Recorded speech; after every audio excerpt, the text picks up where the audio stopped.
بیدر صاحب یہ بتائیے گا کہ کیا پاکستان کے ساتھ جو اس وقت امریکہ کی ریلیشن شپ جس لیول پر جا رہی ہے دوبارہ سے، اور ہم جتنا کلوز ہوتے جا رہے ہیں پریزیڈنٹ ٹرمپ کے آنے کے بعد، امریکن پریزیڈنٹ اس کا بھرپور فائدہ اٹھا رہے ہیں بھارت کو ان کے گھٹنوں پر لانے کے لیے، ایک، اور دوسرا کیا امریکہ کو یعنی امریکن ایڈمنسٹریشن کو یہ ریئلائزیشن ہے کہ جس طرح بھارت کی ایکسپینشن ہوتی جا رہی ہے ہر فیلڈ کے اندر، اکنامک چلے ان کو ڈیمیج دینا یا سیٹ بیک ان کے لیے ضرور ہوگا، لیکن جس طرح ان کی انٹیلیجنس ایجنسیز نے کینیڈا میں، امریکہ میں ایکسٹراڈنری میجرز لے کر وہاں پر ٹارگٹ کلنگز کی ہیں، اور جس طرح وہ ریجن کے اندر بھی اس کی انوالومنٹ ہے، اور ریسنٹلی قطر میں ان کے اسپائی جو اریسٹ ہوئے تھے ان کو انہوں نے پارڈن کروایا بڑی مشکل سے، جو ان کے ریٹائرڈ آفیسرز کو پکڑا گیا، پھر اسی طرح ہمارے ہاں بلوچستان۔ انڈیا کا ایکسٹراڈنری اس قسم کی چیزیں کرنا، چاہے وہ ٹیررزم کے معاملات ہوں یعنی اپنے ٹارگٹ کلنگ کے ایشوز ہوں یا اور معاملات، کیا یہ بھی ایک ریزن ہو سکتا ہے، ون آف دا ریزن، کہ امریکہ تھوڑا سا بھارت کو کنٹرول کرنا چاہتا ہے، قابو میں لانا چاہتا ہے؟ ڈیفینیٹلی اس میں تو کوئی شک نہیں ہونا چاہیے۔ اور پھر ہم نے یہ بھی دیکھا عادل، یہ تمام جو باتیں آپ نے کہی ہیں یہ بالکل درست ہیں، پنن کے واقعے سے لے کر اور باقی جس طرح ہم دیکھ رہے ہیں کہ بھارت نہ صرف امریکہ میں بلکہ کینیڈا میں انہوں نے نجر کا قتل کروایا 18 جون 2023 کو، اس کے بعد پاکستان میں کئی قتل کروائے، یہاں بھی ہمارے ہاں بھی ایکسٹرا ٹیریٹوریل کلنگ جسے ہم کہتے ہیں، یہ باتیں بالکل درست ہیں۔ لیکن ساتھ میں یہ بھی ہمیں دیکھنا ہے کہ جب سے پاکستان بھارت جنگ ہوئی، 4 روزہ جنگ پچھلے جون کے مہینے میں،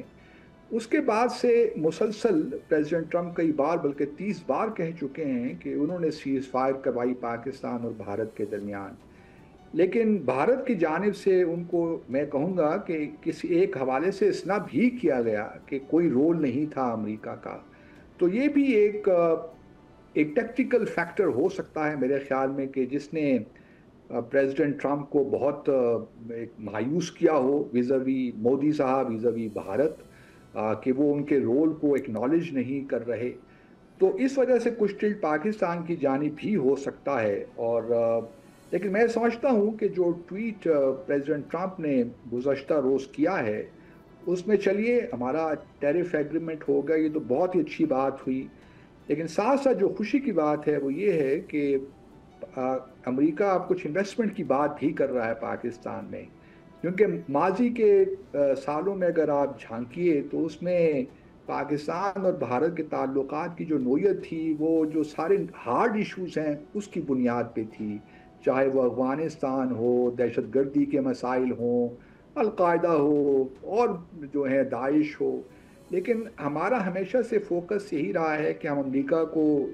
لیور کریں کہ پاکستان میں انویسٹمنٹ کرے، ہماری ٹریڈ بڑھے، کیونکہ اصل چیزیں تو یہی ہوتی ہیں نا کسی دونوں ممالک کے درمیان تعلقات کو آگے بڑھانے کی۔ تو اگر واقعی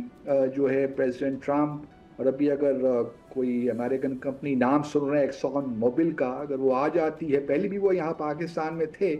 تو اگر دوبارہ وہ آ کے آف شور آئل انرجی وغیرہ میں انویسٹ کرتے ہیں تو it would be a very good change I would سے۔ لیکن یہاں پہ یہ بات ضرور میں سمجھتا ہوں کہ ہماری نظر میں رہنی چاہیے کہ یہ پریزیڈنٹ ٹرمپ کا دور ہے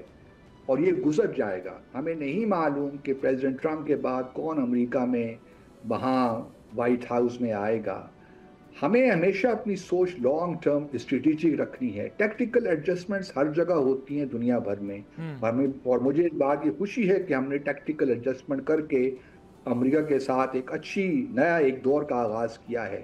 لیکن ہمیں اپنے اسٹریٹجک انٹرسٹ کو نہیں بھولنا چاہیے، اس سے ہمیں غافل نہیں ہونا چاہیے۔ ہماری ایک اسٹریٹجک پارٹنرشپ چائنا کے ساتھ ہے، اور وہ اس کی کاسٹ پہ نہیں ہونی چاہیے،